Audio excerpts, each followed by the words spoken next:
Isaac is proliferating. He's doing great, just like because the Lord blessed him. That's what he does. He lies, he deceives, and then he gets to go do the thing. He gets blessings, and but the Philistines, they don't cotton too well to that, so they fill up all of the wells with earth and say, "Get out of here! You're too powerful for us."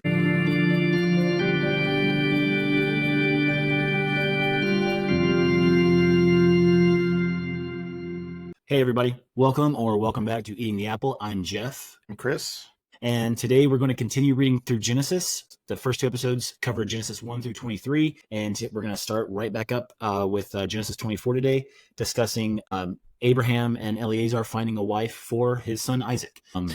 Before we get into it, I did want to bring one thing up. My son works at a fast food place here in North Carolina, and I don't know if it's become a thing everywhere else, because I haven't worked in fast food since I was a teenager, but people have been giving him Bible tracts through the window. Like he'll take their order and take their money and they'll give him a Bible tract with it or whatever. And I told him to save him for me because I thought they were like the chick tracts, and those are hilarious. And there's even some of them that I would love to be able to obtain and like frame and hang on my wall. Yeah, they're collectible. They're so funny. Yeah. But these are, they're, what you miss by being a Christian, things like that. It's generally innocuous stuff. I just think it's a little bit weird that they're doing that. But I wanted to bring this up, and I feel a little bit like a jerk doing it. But I'm in Texas, and I've never had this happen. So, I figure deepish south. I'm in the DFW area. I've never ever had this happen. I found those fake $100 bills before, and those came this close to saving my soul. I've never been handed a tract or anything. This actually kind of follows from your original one of your original stories on here, where your son was accosted by a neighbor asking if he believed in Jesus or whatever, right? It turned out not to be a neighbor. It was a contractor working on the neighbor's house, which I think is even worse because you're in some random person's house and you cross the street. Hey, do you read the Bible? Yeah, exactly. All the more reason to feel the impunity to just do whatever you want, I suppose. Well, I wouldn't have brought it up, this tract thing, except that he got one and he handed me this stack of them, and I looked at it and it incensed me. I'm a veteran. I think I mentioned that before. And so he got one. I'm not going to show any details. He got this tract, and it's got a picture of a Marine on it, and it says, "Our son died for the cause of freedom, but God's son died so that all people may live in heaven forever." And it's full of just like, it feels so gross. A, he's a veteran, but B, he's your own son, and you're trying to use him for this purpose. I know their intentions are good, but it just feels so gross, and I couldn't not bring that up.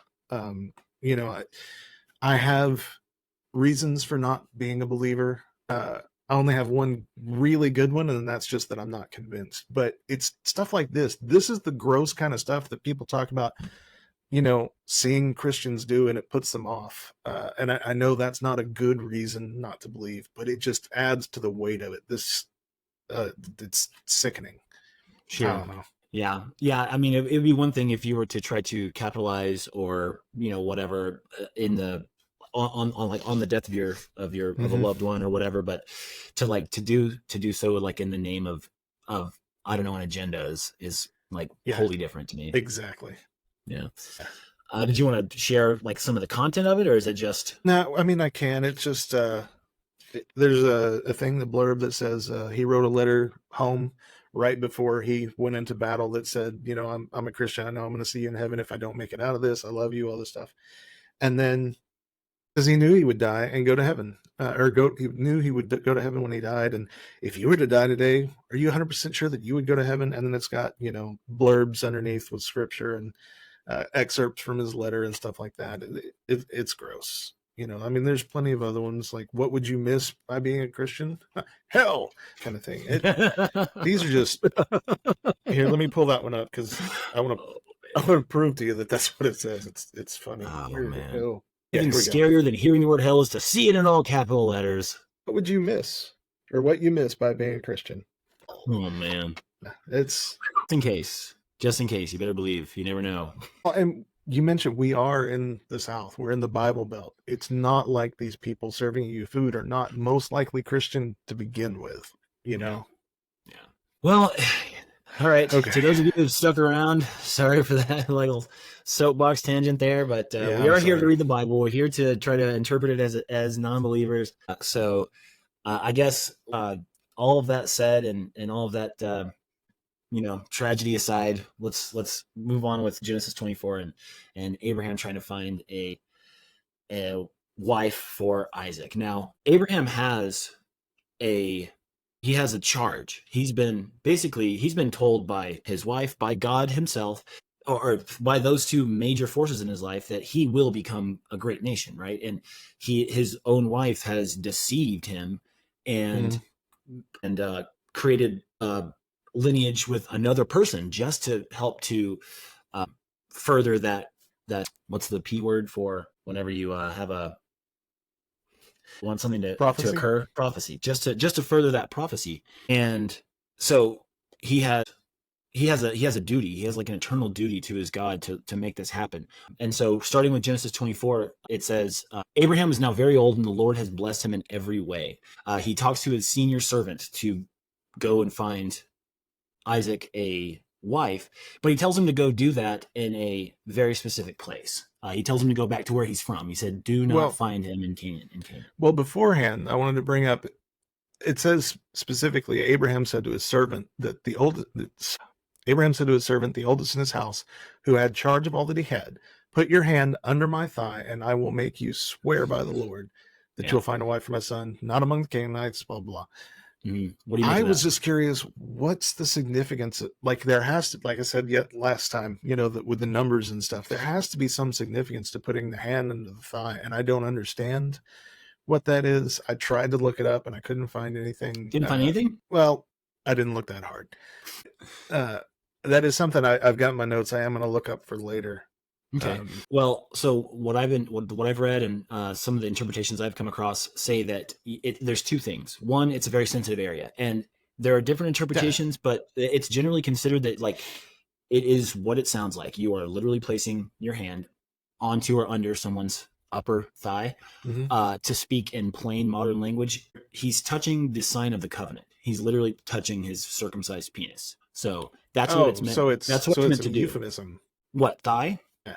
Yeah, Yeah, for a book that explicitly calls out rape, slavery, genocide, things like that, it's like, I'm just gonna touch my upper thigh, that type of stuff. So, and that's the idea. The idea is basically Abraham is swearing to Eliezer. Or I don't know if it actually explicitly calls out Eliezer. I think that's kind of what they've assumed. hang on.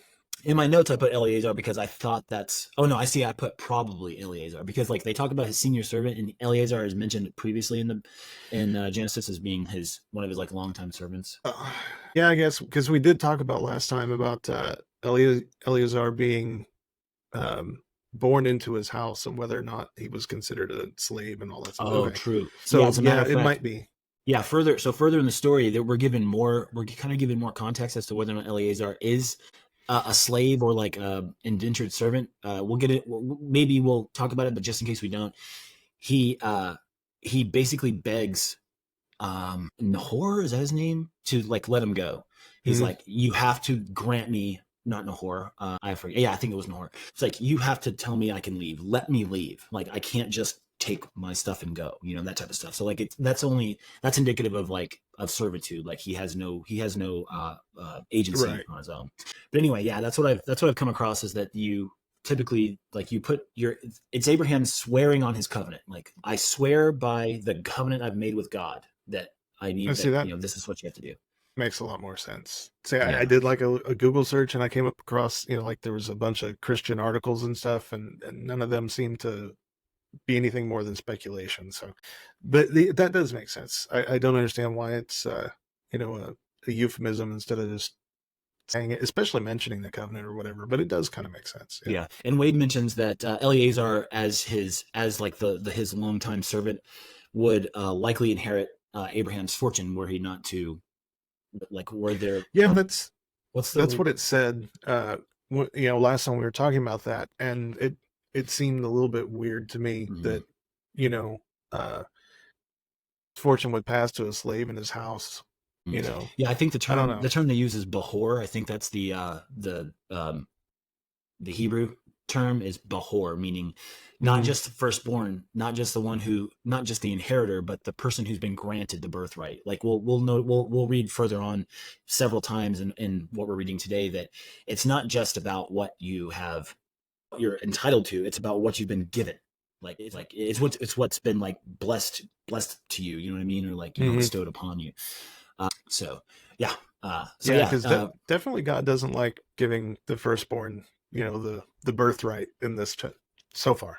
Yeah, it's almost like there's a living metaphor that, you know, it's not what you're entitled to. It's like you have to kind of earn it. You have to like, and it's also to not kind of like earn set it the necessarily, but just be blessed. You know? Yeah, exactly. Yeah. And it's also kind of setting an expectation that it could be anyone. It could be. It has to do with like what you've been given. It's not like as we'll read later with Esau and who else, others. Like it has to do with like, it doesn't matter which order you came out in. You can be a heel grabber and still get the you can get it through deceit too. Yeah, exactly. Yeah. And these guys are just nothing but deceitful. Like they're just there's never so learn much any lessons. And God is deceitful as well. Interesting. Well, I'll tell you what. Put parentheses around that. Let's get into that. Bring that up whenever you find it. And like, don't let me skip past that, because while I'd love to just rant about that, I also want to put it in where it's necessary. Okay. So Abraham doesn't want Isaac to find his wife among the Canaanites. Instead he wants him to go back to the place of his birth.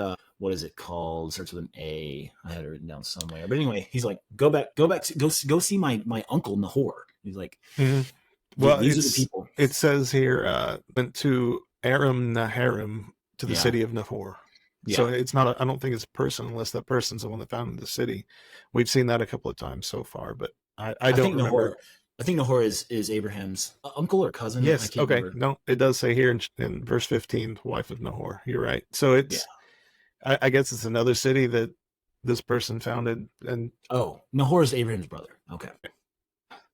Yeah. So there you go. It's been a while since I read this, so I'm trying to reacquaint myself a little bit. Yeah. Same here. So he takes him back there, or he says, "Can you go find a wife for my son there?" He's like, "Absolutely." Eliezer bows down and prays, and he says, "God of my master Abraham," which is interesting. I'm not sure what the context for that is. It's interesting that there's all these, I'm not sure what the word would be. Anyway, he has to like qualify who God is. God of my master Abraham. You know what I mean? Yeah, there's a lot of that.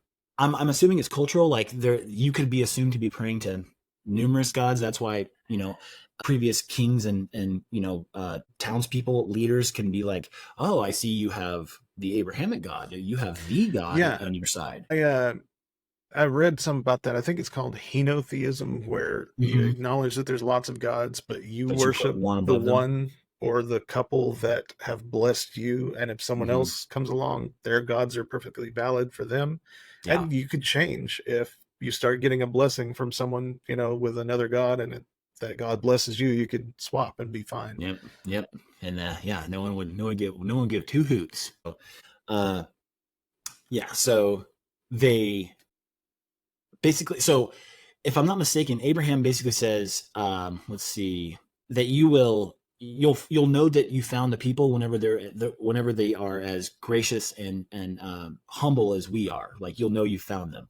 And so Eliezer basically kind of gives a challenge to, he doesn't know who she is yet, but to, is it Rebecca? It's Rebecca, right? I want to make sure that I don't have the name wrong. Rebecca? Yes, it's Rebecca. Okay. Oh yeah, here we go. So yeah, he prays for a sign. God tells them, like, you know, this is how you'll know that's them. You'll ask for a drink and she'll give you everything you need. And so he finds this girl. And at this point, I need to jump back in, because in verse 16 it says that the woman was very beautiful, a virgin, and no man had ever slept with her. And that just stood out to me because, you know, spoiler alert, when it comes to Jesus, they talk about him being born to a virgin, but it doesn't specify. I kind of flipped through and looked, and it doesn't seem to be as specific about it. It just says virgin, or says various other ways, but it doesn't ever say like she's a virgin, only no man had slept with her, that kind of thing. Yeah. It just stood out as odd to me. Yeah, I'm really not sure. I'm not sure why they do that. I think so. There is a term for the word virgin that also can be it can be construed as young woman, Not married. not married. Yeah, so the same thing. But I'm not sure if that's the same translation, if they're using that same terminology. I think I saw somewhere that they specifically said it is, but I could be wrong about that. Where the source I got it from could have been wrong. I didn't check it or anything. Okay. So, I mean, that could be a reason why, because to us it reads as virgin and hasn't been slept with and has never known a man. We can just like pile on all these things like, well, that all means the same thing unless we're getting it from different sources. Yeah. So she goes down to the spring and fills the canteen and brings it back to him, and he's able to drink. And if I'm not mistaken, this is where it says that she drew enough water for all of his camels. Now, I can't remember if it says specifically in this text, but we're talking a litany of camels. We're 100 strong, maybe, plus all of the servants, all of the people that are meant to tend to these things. And she, we're assuming, single-handedly brings enough water to sup them all. You know what I mean? To make them all not thirsty. And one of the podcasts I was listening to, Baymal was talking about how she was carrying gallons upon gallons of water up and down stairs, like from cisterns up, on her head to these people, and like wouldn't stop until they were all sated. Mm-hmm. And she knew that was her duty. She did it as a matter of servitude. I think that's part of the culture. We mentioned that last time about the what's the word I'm looking for, where you're honoring your guests, you're using honorifics and mm-hmm. all of that, and putting yourself as lower than them and everything. And I think that is part of that. I think it's part mm-hmm. of the culture. Yeah, absolutely. And so some of these little sticking points to me in the text, like was whenever he brings out a gold nose ring for her. I'm mm-hmm. like, that's interesting. I wonder if that's meant to be like a marker or a gift. If it's like, I see you are very humble and have served me. Take this nose ring and weigh down your face with it. I'm like, it was, like you said, Abraham, not Abraham. Who are we talking about here? Yeah, it was Abraham. He mentioned, when this happens, you'll know that that's the one or whatever. So the servant probably knew that Rebecca was the one that he was looking for, and so he mm-hmm. gave her these gifts. Just nice, I guess, to show that he was serious and that he was a person, with money to be, to forced to be reckoned with, so to speak. But that's what it sounded like to me.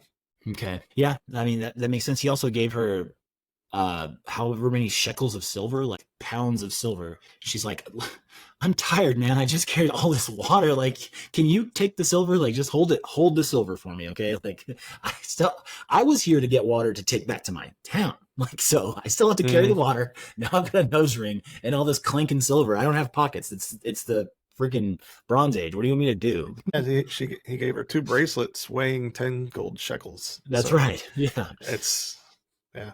So that leads into the next thing. She goes home and her brother sees her. And as soon as he's seen the nose ring and the bracelets on his sister's arms, and Rebecca told him what he said to her, he went out to the man and found him standing by the camels and said, Come, you who are blessed by the Lord. Why are you standing out here? I have prepared the house and a place for camels. He ran right out. Like, it doesn't say he stopped. It says, as soon as he saw the nose ring, he went out to the man. So, I mean, I guess it's possible that there was time in between, but again, this is kind of nitpicky stuff, but it just stands out to me. Like, if we're supposed to be reading this and it's going to convince us that all of this is true and we should be Christians or whatever, it just seems a little disjointed, Yeah. Okay. So I guess there's not a whole lot more to mention except that, Eliezer knew then that she was the person that he came to find, right? And lucky him, it happened like that. Wasn't a whole lot of digging. Didn't need to ask around, like, hey, do you know of someone who's extremely hospitable and also is a descendant of Nahor? He was able to get that taken care of. So he goes back and speaks to the brothers, right? Is that who? Yeah, you mentioned the brothers. Speaks to Nahor and is like, I need to take her back with me. If you he did what he had to do to help Nahor realize that he was on a charge from his brother, and he was like, hey, I need your daughter. I need your brother's niece to marry her cousin. And the guy's like, that's actually a good idea. That's I can't think of a better you than some of these gross weirdos. Well, and he also here. I think it says, I could be wrong, I'm not going to look for it, but I believe it says that he realized that this is a servant of God, the right God, right. And so this was a good person to send her with anyway. Yep. And let's see. Yep. Took her and went, and they married Rebecca. So let me see. So if I'm not mistaken, Sarah has already died. Sarah died previously. And then the servant told Isaac what he had done, brings her, and Isaac brought Rebecca into the tent that was his mother's tent, and became his wife and loved her. Right. Which I can only assume means that, like, poured her some water, sat her down, rubbed her feet, and then went to bed. It says later, she became his wife and he loved her, and Isaac was comforted after his mother's death. So I guess it doesn't explicitly say that sex happened. The marriage kind of implies it, I think, but she's definitely there comforting him after she died. It was a little weird. Yeah, so you're right. And what's weird is further on in Genesis, they do specifically, or they explicitly say made love to, whatever, things like that. So it's just, I'm not sure.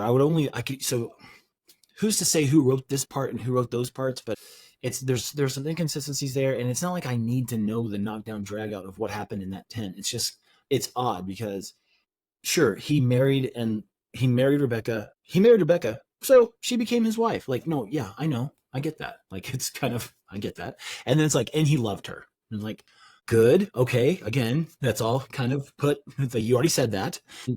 But then, like, later on, whenever we're hearing just like the kind of nitty gritty of how certain people came to be, it's like, this person was born to these people. Okay. Do you understand what I'm saying when I say that? I'm saying they had sex. I'm like, no, I know. Like, but why do it then and not now? Why not do it now and decide to do it then? I don't know. It's kind of strange. Again, and a lot of that can probably be attributed to the fact that these are different authors with different points of view, different agendas, Yeah, and some stuff's been inserted. I'm not a textual criticism expert. I would love to learn more about it, but there's definitely stuff that's been inserted by various people, to make what we have here, and that's part of why it's so disjointed. I'm sure it is definitely something to consider. Yeah.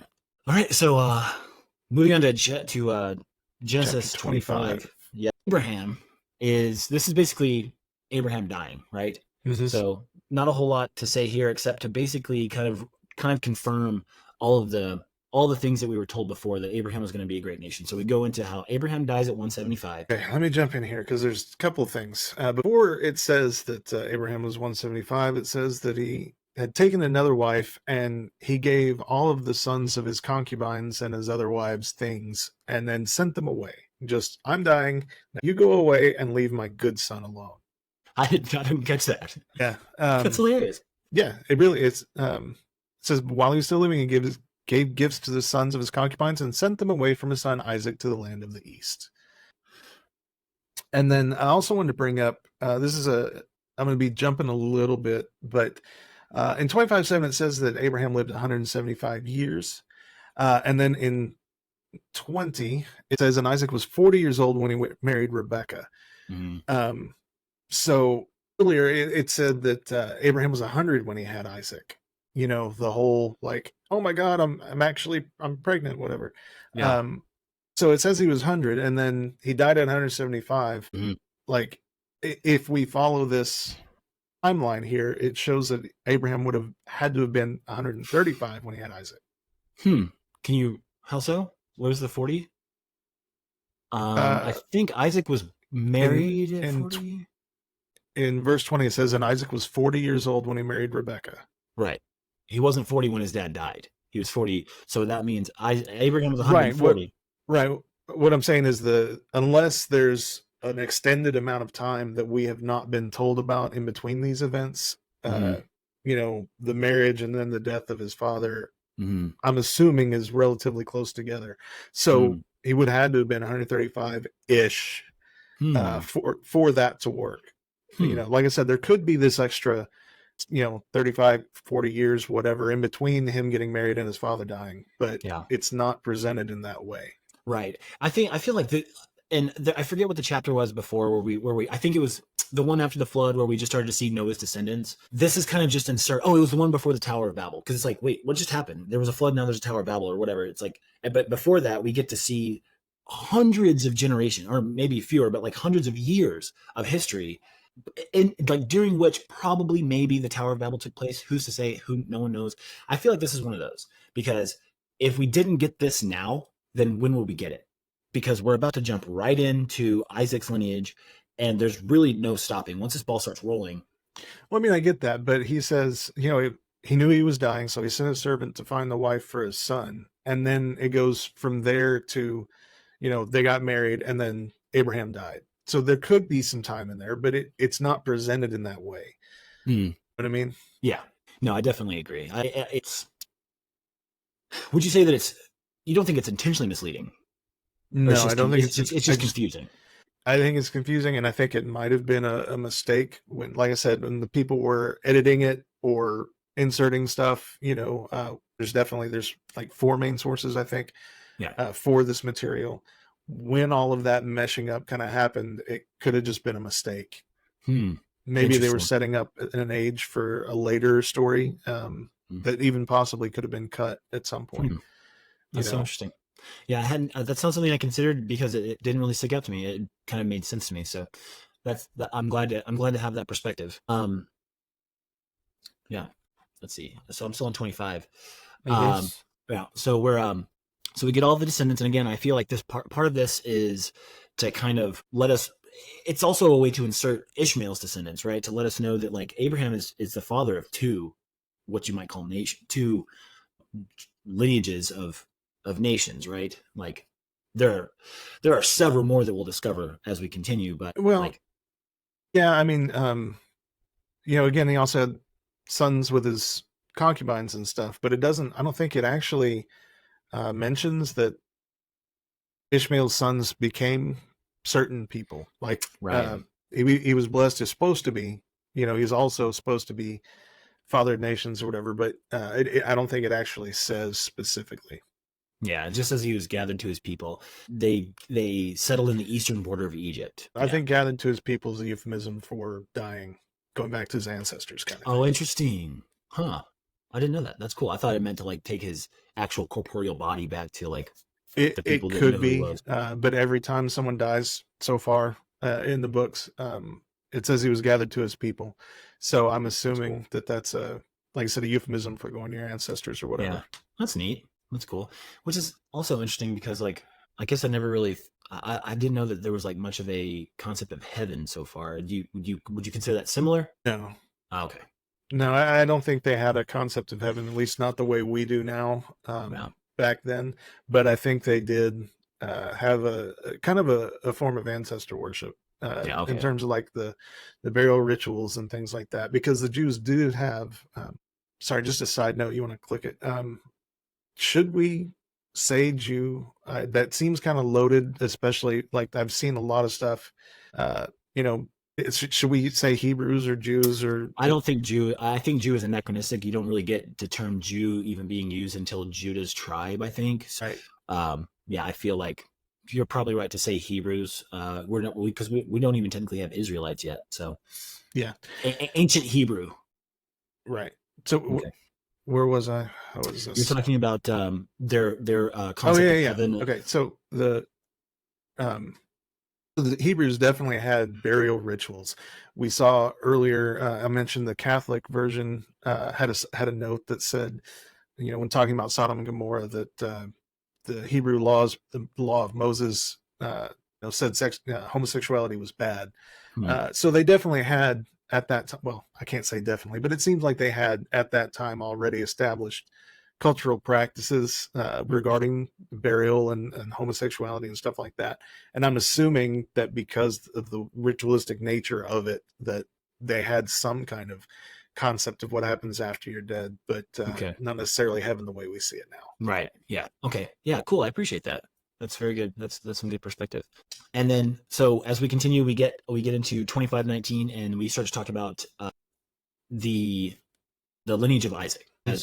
And it says he was 40 when he marries Rebecca, and that Isaac prayed because his wife was childless, and Rebecca became pregnant because of that. Twin babies jostled within her, and she wanted to know why that was happening. She wanted to know why they were being so. And I was curious at this point because it says that she went to inquire of the Lord. And so I'm wondering if that was just, them saying, I'm going to go to this altar that was set up and I'm going to go pray, or if like people have in the book actually spoken to God, and people just go and talk to God, or is this a prayer thing? Or it says in this case that the Lord spoke back to her. So I'm just curious if like I said, was she going to the altar and praying? Was she going to find him and found him and he talked to her, like in a corporeal body, that kind of thing? I don't know. It just kind of stood out to me. Yeah, and you're not wrong in that, because also it's hard to tell if you were to ask someone nowadays, you might say that God speaks to you in different ways. God speaks to you in a way that you know that he knows you'll listen, right? And so maybe that's what's happening, but we see so many other examples of like God taking all these different forms again, which would corroborate that previous statement. But he'll like just sit down and have a beer with you and talk to you as if, like shooting the crap, so to speak.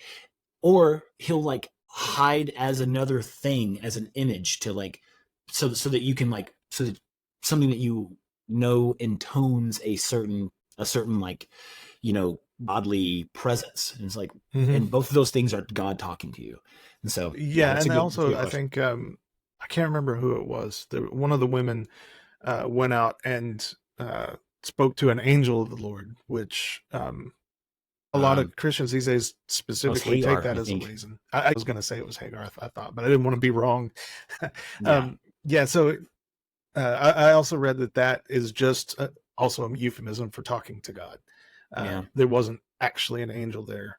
So it says that, and in the Sodom and Gomorrah story, it specifies that these angels went down there and talked to people. So I don't know which one it is, but there is that. And then when God spoke to Rebecca here, literally spoke to her, and we have quotations, and it's in stanza form, which I'm not sure. Does God always speak in stanzas? I don't think so. Okay, so this is pretty significant. He says, 2 nations are in your womb. The 2 peoples from within you will be separated. Let's remember now that in the creation, both the creation accounts, we had creation and separation, if you recall. So like that, I feel like there's some sort of significance there. That's an interesting thing. The people will be stronger. Well, go ahead. Well, I was just going to say, you say that, and you're probably right. I know you've talked to people about it, I think you said, but in the creation thing, it doesn't necessarily say that he created and then separated the things. He created something and then he created other things. So he created this thing and then divided it, and then he created this thing and divided it. Then in the second creation account, he created man, then divided him to be part of his rib. I see what you're saying now. Yeah, that makes total sense. Yeah. And then it says 1 people will be stronger than the other, and the older will serve the younger. And again, we've seen this already, where it's more prophesying about the things that we've already seen happen, like as if we need several. I wonder if culturally things just don't matter unless we have several pieces of evidence, several data to confirm that, okay, so, it's not necessarily the oldest or the strongest or the ones upon whom have been bestowed some expectation. It's literally, it could be anything. And in this case, again, it's the older serving the younger. Let's see. I don't think that ever actually happens. I could be wrong. Like I said, I've forgotten most of my knowledge of the Bible over the years, but I don't think it ever comes that he actually serves him. You know what I mean? Yeah, and I wonder. That's a good point. I mean, what do we need to? What do we need to have? What definition of the word serve do we need to incorporate in order for that to make sense? I wonder, because if we're talking about actual servitude, like we see in different like versions of servants and slaves, I agree. You don't really see that. But what you do see is several accounts of the older sibling or whatever not getting the blessing, not getting the birthright. Oh, no. Yeah, absolutely. That happens all the time. Sure. I'm just saying, in this specific case, aside from, Esau being lesser, that's the only way I can interpret that to be fitting.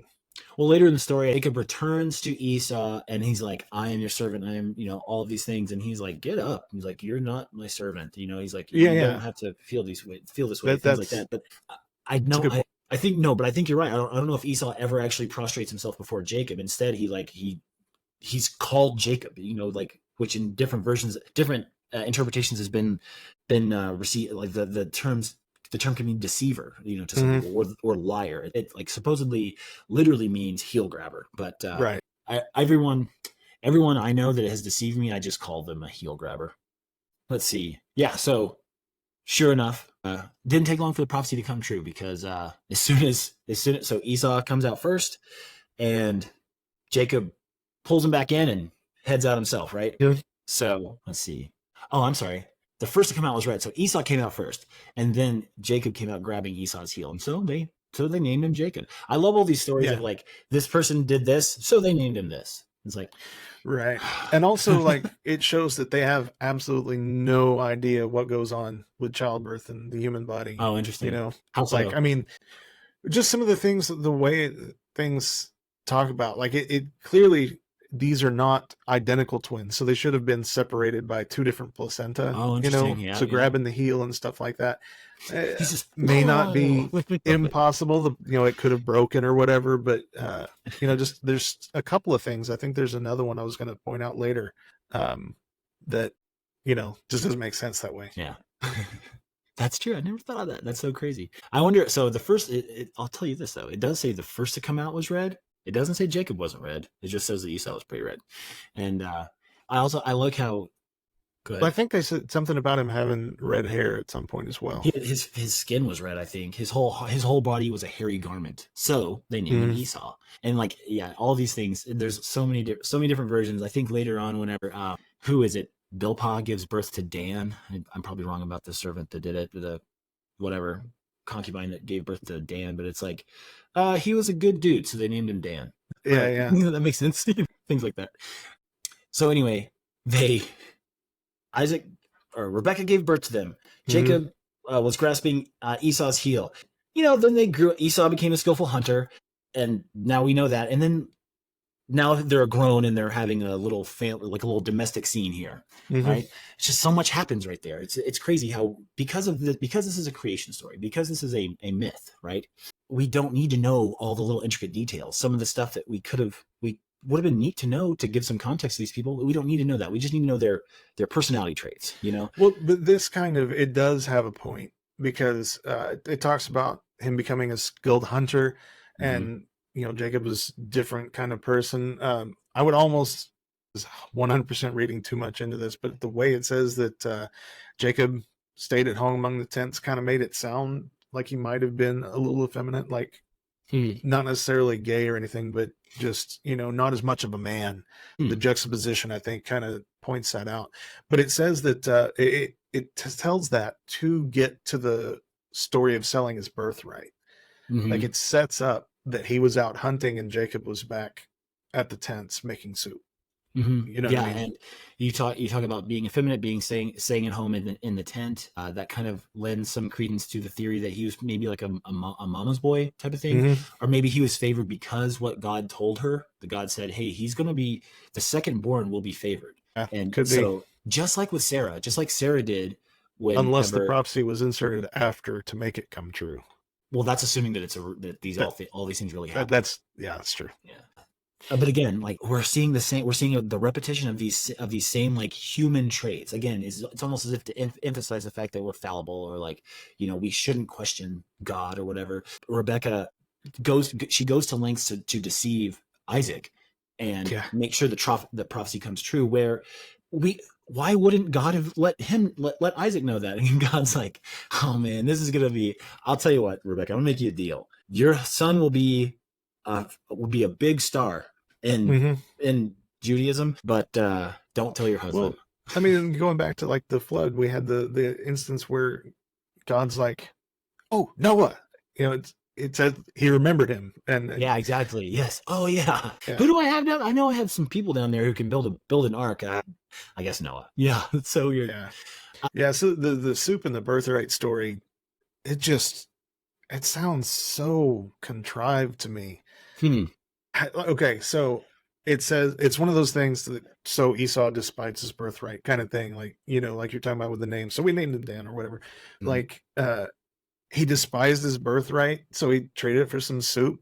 Like if he despised it, you would think that he would not just throw it away; he would ignore it, or I'm not want anything to do with my father or whatever. But no, he's like, look, I'm about to die.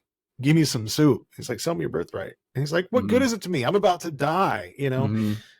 You really that close to death that you gotta have this soup, and you're willing to give up your birthright for this? And this is not like God has blessed these people. They're wealthy. They have tons of flocks, tons of sheep. They send in pounds of gold to buy knives and stuff, and he's just like, I'd rather have soup. Yeah. I gotta have the soup now. I can't go and find some leftover bread or whatever. Yeah. I mean, it's almost as if he doesn't, like, it doesn't mean anything to him. Like, if you grow up in that kind of affluenza, if you have that affluenza, then you're like, whatever. Like, I've never known anything but blessing. Like, what is a birthright if not the same crap I already enjoy every day? Yeah, I guess. But I mean, I think he would have known that this was an important thing for his future. Once his father died, it would be important. Right. So, but I mean, yeah, no doubt. So Jacob has some. Jacob gives him some red stew. Go ahead. Yeah, the last thing I wanted to say about that is, it says that he despised his birthright, but later on, when his father's dying, he definitely wants it back. You know what I mean? Yeah, absolutely. Yeah, and I don't know. I don't know what else we can say about the way this is written. So let me just kind of. I want to say something really quick about. I've had conversations recently with people who say that. And these have all been Christian folks. I've let them know that I'm reading Genesis, and like how the literary structure that I'm kind of starting to notice, the patterns I'm seeing emerge, and to a person, or maybe not to a person, but several of them were like, that's why it's so timeless and beautiful, because of these things. Something that strikes me about that is that seems to say that it's beautiful is to ignore a lot of these inconsistencies, a lot of the way that the structure is just sort of out of whack, the assumptions that it requires the reader to make, and then some of the ways that it bashes you over the head with things. So, for example, the final sentence of 25:34. So Esau despised his birthright. Should I not understand that already? If I'm going to be reading into all of these things, if I'm going to be drawing conclusions and making assumptions on all these other things, and in order to extract a way to live from the rest of this text, you don't have to hit me over the head with things like, so Esau despised his birthright. So you say. It could be that he was very hungry. It could be that he's never known anything other than blessing. He grew up affluent. He has never wanted. And so when he comes home and someone says, give me this transient thing, this thing that you can't physically show me. He's like, sure, take it. Take all my promises. All of these things that I don't have a tangible, totem for, take it. I don't give a crap. And so you can say that he despised it, or you can say that he had no idea. He had no concept of what that could even mean, right? They both, for all intents and purposes, Jacob had every right to it too, because they grew up in the same sort of environment, I think that might be leading a little too much into it, because I have a feeling when it comes to things like this, if you had a wealthy father and brothers and sisters, and you were the firstborn, and in your culture that was significant, Women didn't have a place. They couldn't own property. They were considered property. Selling your daughters. You've got, brothers fighting for birthright and property and all this other stuff. Um, I would take. I get the impression that it's definitely something that would have been on his mind. He would have known. I think he should have known. Okay. It's entirely possible that he was just lying to his brother. He's like, yeah, you can have it. Give me some soup. He's a skilled hunter. He's a bro guy. He might have been. There's all kinds of deception already in the Bible. He totally could have been just lying about it. You know what I mean? And that's the thing. We kind of talked about it a little bit in the last episode, but the esoteric nature of some of this stuff, the less specific it is, the easier it is to draw your own conclusions, and wildly, you can take many things from this kind of stuff. And so that's one of the issues I have with it. If it doesn't have a meaning, it can't all meanings. Everybody can't take their own and it be right. And this is one example of that. It stands out that it doesn't make sense the way we think of it in the modern terms. Don't know exactly what it was like back then. So even if it's just a story, the story that they're trying to get across isn't exactly coming across. Yeah. And to follow up in agreement, I think if it's meant to mean whatever you need it to mean in order to help you believe, fine. That dispensation doesn't stop with believers. It should mean whatever we take it to mean, no matter what we believe. Do you know what I mean? So it's either literal and you have to believe it word for word, or it is metaphorical and meant to convey different things based on like how you interpret it and all these other things, in which case it's for everybody. And whether or not you believe, it's going to have that same intention. So like to me, this isn't doing anything for me. It's an interesting sort of creation myth type of thing, and it helps to explain, and like I can see how it can apply to people and like give them like a code by which to live. But as far as like a reason, a justification for belief, so far, man, this ain't doing it. Right. It becomes meaningless. If you have too much meaning, it can become meaningless. And you could say that this is just a story that's set to guide you in a direction, but still, the time cone, so to speak, of that from the future, the very different things that you can take from that starting point is still too wide. There's too much meaning that could be drawn from it for it to have real meaning. Actually, 2,000 years removed, 3,000 years removed, however this section is supposed to be. Yeah. Well, I want to at least get through 26 because this is some good stuff right here. And this is Isaac doing the same thing to Abimelech that his dad did, and for the same reason. Yeah. And 26 also gets us through it also gets us through Jacob's deception, right? Jacob and Rebekah's deception. I believe so. Yeah. So, or maybe 27. I'd like to get through the deception in this episode at least. Yeah. So there's a famine in the land, just like there was before. This is the promised land, the land of milk and honey. I believe they are technically in Canaan in the area now, because the Abimelech is the king of the Philistines, and that's the Gaza area. So they're in the promised land, and there's all these famines all the time. Like this is what the second or third one. There's going to be more. Yeah. Yep. There's going to be a big one here in a little while. So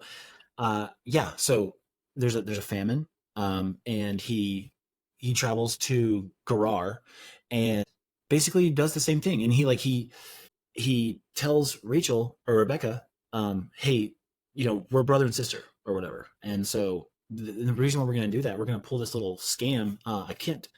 This thing I heard about a while back. Can't remember where I saw this. I saw this in a movie one where two married people said they were brother and sister, and they were able to trick the king. It was pretty good. And then they ended up with a whole bunch of goats. It was a pretty good deal. So anyway, they pull this little ruse on Abimelech, and Abimelech catches them caressing one another. And he's like, what the heck? And he's like, tell all these people, don't touch him. He's like, actually, my father told me about this.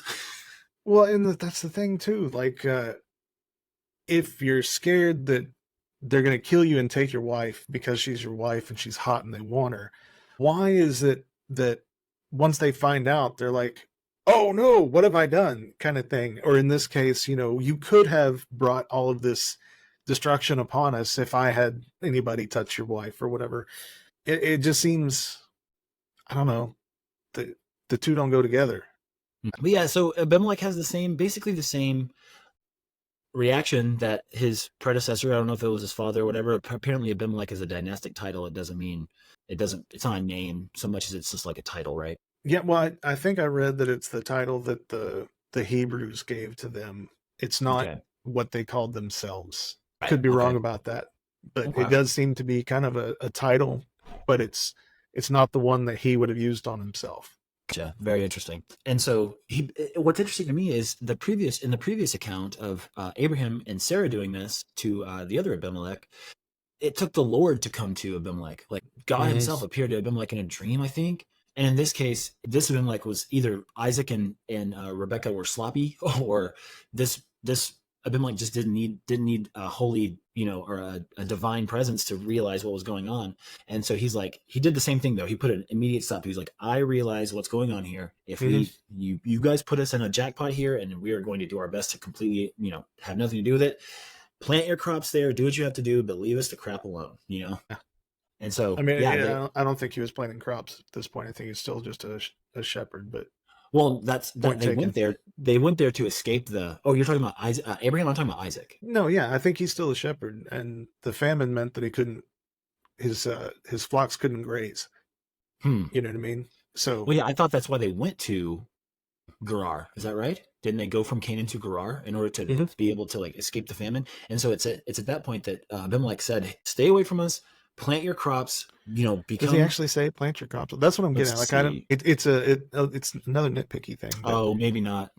Yeah, it says. No, it does say Isaac planted crops in the land, and yeah. Right. So, but that wasn't Abimelech. Abimelech didn't tell him to do that. So, I mean, there's at least that. Right. No, I thought he wasn't doing anything with crops at all. But you're right. My memory's just bad. And then, so all the wells are still there that Abraham dug, and so Isaac is proliferating. He's doing great, just because the Lord blessed him. That's what he does. He lies, he deceives, and then he gets to go do the thing. He gets blessings, and but the Philistines, they don't cotton too well to that, so they fill up all of the wells with earth and say, get out of here, you're too powerful for us, right? Which I think is interesting, because we're seeing a corollary in the news today of Israel filling wells with concrete of the Palestinians. Right? It's interesting how this is a common practice. Like, you need this thing. This is literally a wellspring of life, and we're gonna make it completely. Well, that's one of the notes that I had. Like, are they doing this because? Well, I mean, not today, obviously, but back then, were they filling these things in because having this well was symbolized ownership over the land, kind of like in the American Midwest with planting trees. In order to claim property, you had to plant something.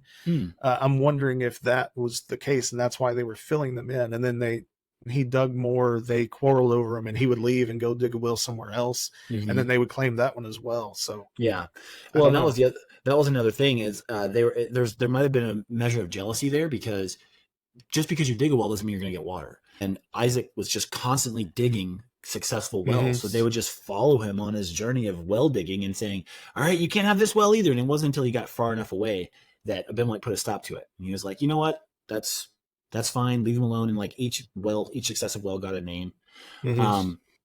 So Sheba was the final well that they dug, found water, and they called it Sheba, which supposedly exists to this day as Beersheba, which is pretty neat.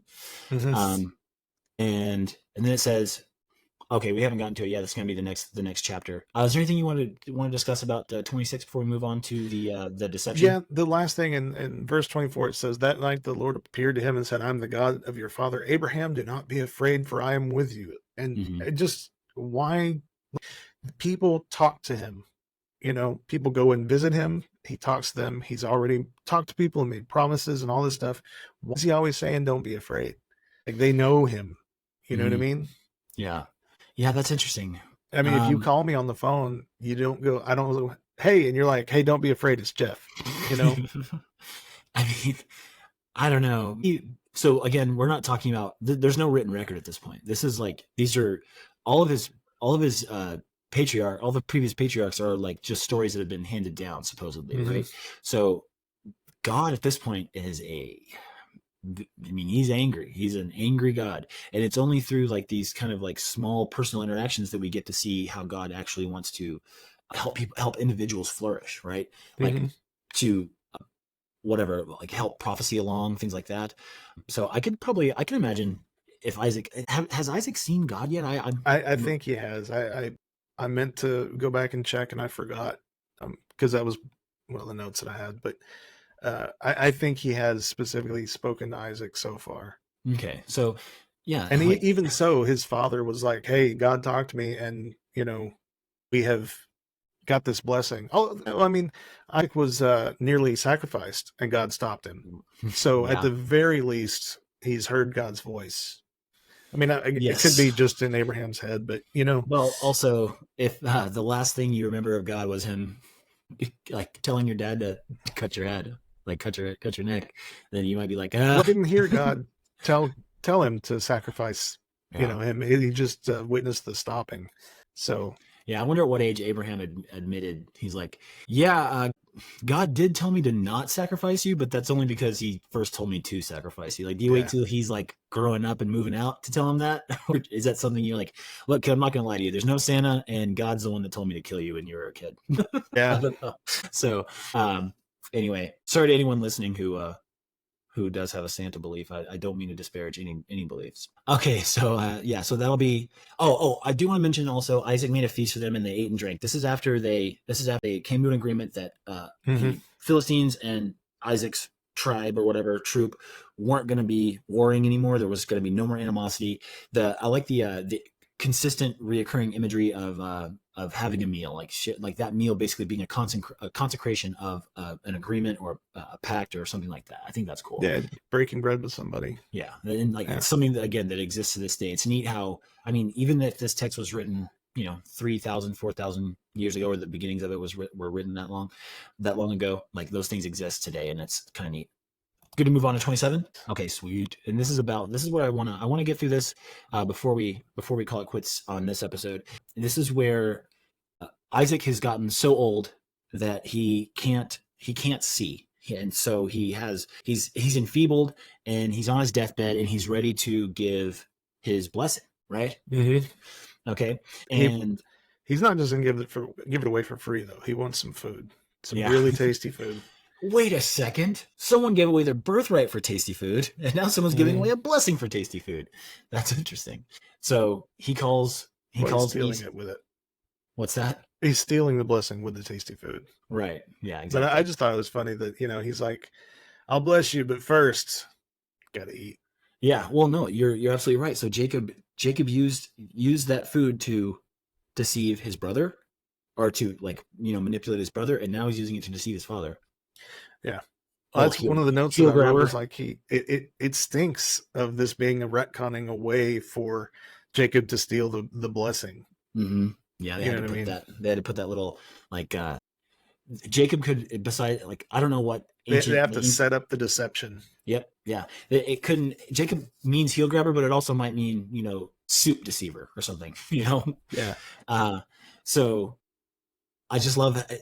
So verse 1, he says, Hanani. He said, here I am. Like, Esau, where are you? Here I am, Hanani. I just love that they constantly go back to that. It's as if to say, I'm here for you. Whatever you need, this is me. I'm fully prostrated or whatever. Even though it's a lie in that case.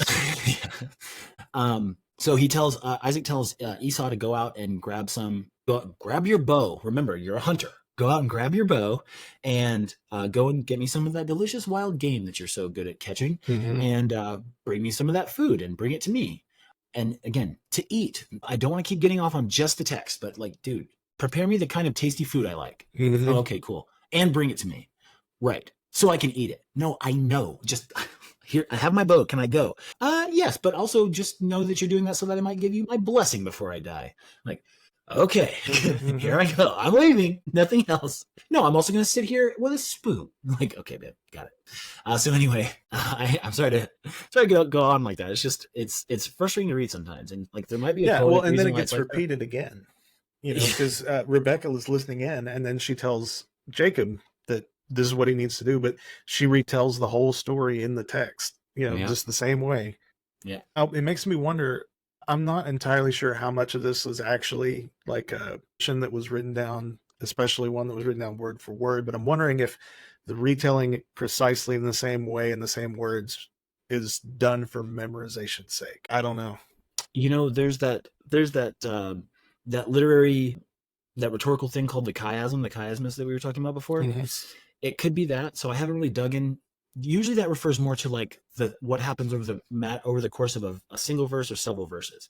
For it to span an entire chapter is kind of interesting, and I'm not really sure how you could go back. It's really like immediately after it says, "So that I might give you my blessing before I die." It says that Rebecca heard it, and then she repeats the word for word what he says. So it could be that. It doesn't seem to be the same kind of structure that we noticed earlier when you were talking about this, but it's close enough. I think it could be. Yeah.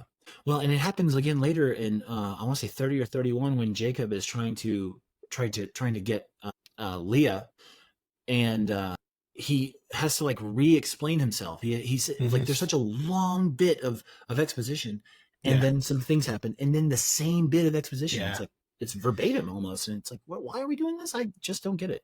Yeah, I guess exactly. I don't know. I had a mind when I was listening to it and reading it, that I should just say it on the podcast, just to emphasize, just like how much paper is spent trying to just reiterating these things. It would be one thing if it was retold for emphasis, like because it stood out to you, but it's such often it's a long thing that doesn't really matter and doesn't need to be retold like that. You know what I mean? Yeah, I mean, just to be, I can only assume that there's some reason. There's some reason that the priests or whomever edited this text thought that it was worthy of being left in. I don't know. Yeah. Okay, so this is essentially the story of Jacob deceiving his father, Jacob and his mother, deceiving his brother and father. And it's her son too. You know what I mean? Yeah. Well, remember, she was told by God that this was going to happen, and for some reason, she just didn't want to let the way things play out. Yeah, I mean, I guess, but still, like if I have twins, if God told me one was going to be better than the other one, I wouldn't, throw the other one to the wayside. Like it. Yeah. I don't know. Yeah, I'm really not sure how much of that. But if God really told you that, if God really, really said that to you, I wonder if you would feel some desire to actually try to, make those things happen, to get the ball rolling on that type of thing. That's probably what Rebecca's going through here. She's like, look, Isaac's about to die. I probably need to do something about this now, because as far as I can tell, Esau is still a skilled hunter, and all Jacob likes to do is sit around and make red stew. Yeah. So let's see. Rebecca knows that Isaac needs to get some food so that he can give his birthright, read the intonation of the birthright or whatever, to Esau. And so she devises a plan. She puts a big hairy suit of goat skin or whatever on her second son. And how is he that hairy? He's hairy, man. He's a hairy man. She doesn't tell him to attenuate his voice in any way, because even though Isaac is hard of sight, he can still tell whenever he whispers whenever Jacob leans in. Jacob makes him some stew and says, "Here you go, father. I'm Esau. I've returned. Here's your food." He's like, Esau, you say? You sound like my other son, Jacob, who has a different voice. Well, and before that, he says, "How did you find it so quickly, my son?" And Jacob uses God in his lies on God, says, "The Lord your God gave me success." Yeah. Like, man, that just seems so blasphemous almost to it. I don't know.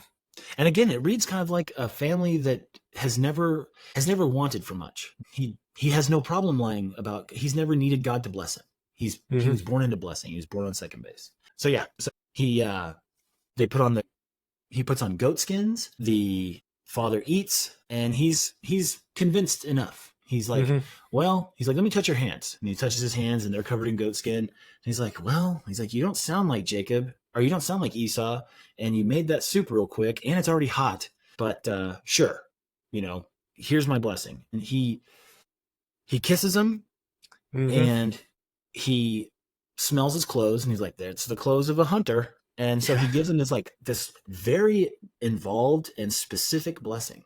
And so let me just kind of go over that real quick. Again, he smells them. Grain and new wine. May nations serve you and peoples bow down to you. Be Lord over your brothers. And may the sons of your mother bow down to you. May those who curse you be cursed, and those who bless you be blessed. He basically tells him twice that Esau is going to be his servant. And again, if I was blessing my kids, and even if God was, supposed to favor one over the other, I wouldn't be like, you know what? You're awesome. I hope your brother, bows down to you. That's what I want. That would make me so happy. Yeah. And say it twice. Yeah. May your brothers bow down to you, and may anyone else that your mother may give birth to bow down to you. I'm dying, but she's not. So, yeah. And so, after, let's see, Esau came in after that and also brought him some food, gave the food. He's like, Father, please eat some of my game. And Isaac said, whoa, what's this now? Who is this? I have 2 sons. I've already blessed one of them. What's happening? And he's like, I'm your son, your firstborn, Esau. Could have said any one of those things, but you had to say it 3 times. Oh, Father, your firstborn? Yeah, exactly. You love? Yeah. The owner of the birthright. And so Isaac trembled. Who was it that brought this game to me then? Yeah, who could it be? Who must it have been? Could it be some stranger that wandered in with a very hairy body? Or was it the person whose voice you heard? Is that Jacob? No, it's Esau. He's like, all right. But now he's completely confused. That's you. Oh, the sweet smell of my son. Yeah. He included his smell in the blessing, So, okay. And So, another thing that stood out to me that I love at this point is, so I was like, hey, haven't you got anything for me? I come for the blessing, or whatever. And he's like, I have made him lord over you, and have made all his relatives his servants, and I sustained him with grain and new wine. So what else could I do for you? What could I possibly give to you now? It's over. Yep. I've already done it. I spoke the words. I said my truth. Yep. And so he's like, well, what do you have? Do you only have one blessing? And his father was like, what do I got? What do I got? He's like digging in his pockets. He says, your dwelling will be away from earth's richness, away from the dew of heaven above. So we're hearing heaven. Yes. You will live by the sword, and you will serve your brother. But when you grow restless, you will throw off his yoke from off your neck. And again, with the heaven thing, I think that's just heaven above is just the firmament that holds the stars and keeps the water back from drenching the earth or whatever. It's not heaven. Yeah, sure. Yeah, and so Esau swears to kill Jacob. I mean, again, what does the blessing mean? Like, we got the blessing, we got the promise from the father that's being handed down from God, and still Esau's like, nope, I am going to kill him. And so Rebecca told Jacob to get the heck out of there. He's serious, because he said he's going to wait till after the days of mourning, which again, ritualized burial. They already have this law of Moses that hasn't supposedly been written yet. They're already using these things. He's going to wait until that's over, and then he's serious about this. Rebecca sends Jacob away, and she says, why should I lose both of you in one day? You engineered the situation, woman. This is your doing. Even if God's, the one that engineered the situation, you're the one, well, not engineered the situation, but the God's the one that put the blessing down and said, this is how it's going to be, prophesied it. She's still the one that made it happen. Yeah, no, absolutely. And then it's not without a little bit of racism that Jacob gets his instruction to take off. He's like, I'll be darned if my son's going to marry a Hittite woman. Yeah, that was like my next note. Exactly. So, Esau vows to kill Jacob. He runs away, and Rebecca, as in one final, lot. He's like, yeah, I'm gonna send him away because of all these disgusting Hittites. Yeah. So, and then and so that pretty much that thing. Anything else you want to add for 27 and the deception before we end this episode? I think we pretty much covered it. You know, it's a lot of deception, a lot of God ordained deceptions. I think God even has deceived at some point. I might be getting things mixed up because I'm, you know, I've already read ahead and done notes for it, so it might be in the future. But I think God at some point. Oh, that's in the Exodus. That's right. He does. He specifically got it. God deceives specifically in that. We'll get to it. Yeah, I look forward to hearing more about that, because as far as I can tell right now, there's no the foundations that we've laid so far are just that God has a plan, and if were it not for these people not trusting God's plan, everything would work out fine. There's a lot of not trusting. Yeah. And it's kind of what's interesting about Jacob, if I may just kind of like insert my own little theory here. It's that finally the deception is born into the lineage. It was people kind of reacting to God's plan, being like, I don't know, Abraham prevaricating and that kind of rubbing off on Sarah, not really knowing what to do. And finally it's stung this lineage to the point that like it's being born from the womb, this deception. And I think that's kind of an interesting thing. I'm not sure. I want to kind of follow that thread and see because we're gonna start following Jacob's story. I want to see how that might continue to evolve as Jacob begins his conquest or whatever of Rachel and Leah. Yeah. Okay. So, I mean, I guess, if there's nothing more to say, we'll end it here and, pick up with the next episode, with, Genesis, chapter 28. And so until next time, I'm Jeff. I'm Chris. And this has been Eating the Apple. See you next week.